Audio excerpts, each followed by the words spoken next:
Hey, what's up YouTube? It's a boy President. So guys, today ndakuratidza mari inogadzirwa nemazimbabwean YouTubers, macouples amunoona emuzimbabwe. Ndakuratidza mari yavanogadzira paYouTube.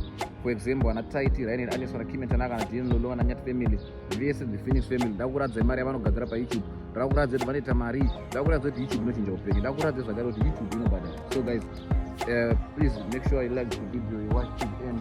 Subscribe, like, comment, and share to all your friends, tell a friend. So guys, make sure you watch to the end. So share an order from number 1, number 10. Please, information is correct. Information is information is accurate. So guys, make sure you like the video, you watch the video, and you subscribe.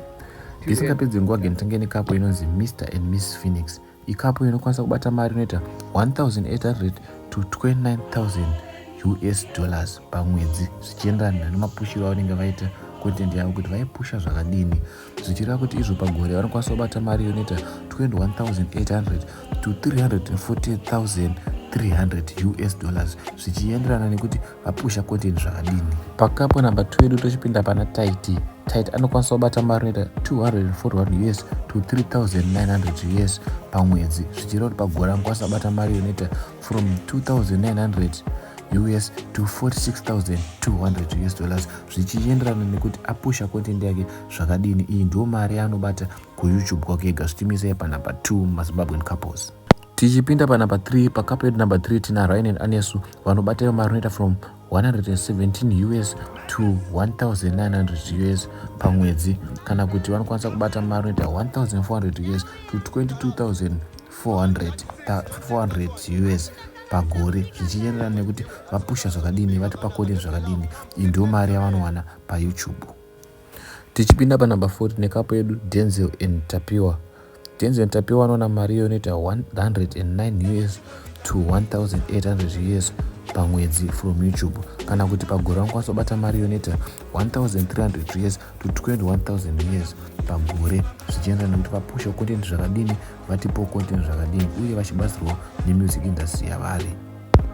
Tichienda pakapu yenamba 5, pakapu yenamba 5 neKim and Tanaka. Kim and Tanaka vanokwanisa kubata mari inoita 42 US to 669 US per month, kana kuti vanokwanisa kubata mari inoita 502 US to 8,000 US dollars per year kana vachinge vaisa content, depending nekuti vadropa content zvakadini, zvidipenda nekuti vaita consistent zvakadini. Ndiyo mari vanokwanisa kubata iyi kubva kuYouTube. Tochienda pakapu yenamba 6, kapu yenamba 6 tina Gift naKiara Kalonga. Gift naKiara Kalonga vanokwanisa kubata mari inoita yo 14 US to 216 US per month, kana kuti vanokwanisa kubata mari inoita 162 US to 2,600 US per year, depending nekuti vaposta content yavo zvakadini, depending nekuti vaita consistent zvakadini. Ndiwo mubhadharo vanokwanisa kuitwa mari yeYouTube uyu. Tichipinda pakapu yenamba 7, kapu yenamba 7 tina Tanya and Richard. Tanya and Richard vanobata mari inoita from 4 US to 67 US per month, ora vanokwanisa kubata mari inoita from 51 US to 809 US per year, zvichireva kuti is depend nekupusha kwavaita nekuita consistent kwavaita, ndo kuitawo mari yakati wande kwavanokwanisa kuita ikoko. Tochibva ipapo toenda pakapu yenamba 8. Kapu yenamba 8 tina Tari Martin. Tari naMartin vanokwanisa kuita mari from 4 US to 60 US per month, ora vanokwanisa kuita mari from 45 US to 726 US per year, zvichidipenda nekuti vapushawo zvakadini, zvichidipenda nekuti vadropa content yavo zvakadini, ndokuti vabhadharwa neYouTube pakuru. Zvichiroti wakadropa pakawanda vanhu vakaona content yako, unopiwa mari yakawanda neYouTube. Tichibva ipapo takuenda pakapu namba 9. Kapu namba 9 tina DN Lolo. DN Lolo vanowana mari inobva from 3 US to 46 US per month, kana kuti vanokwanisa kubata mari inoita from 34 US to 548 US per year, zvichidipenda nekuti vadropa content zvakaitawo sei, vapushawo zvakaita sei kuti vabhadharwa mari yakati wandei.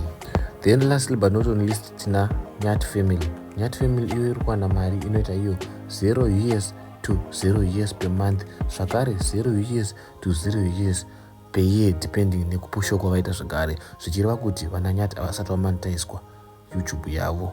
Tatenda. Kana uchingoona video iri kusvika kuno kwokupedzera, tinokutenda zikurusa. Thank you for watching. Please like, comment, share, subscribe my YouTube channel. Tell a friend. Please like, comment, share and subscribe. I will give you all the updates dzamunoda, mari dzese dzamungada kuziva nezvinhu zvese zvamungada kuziva zvinofamba sei. I love you so much guys. Thank you for supporting. Keep on supporting, liking, sharing, subscribing my YouTube channel. Without any further ado,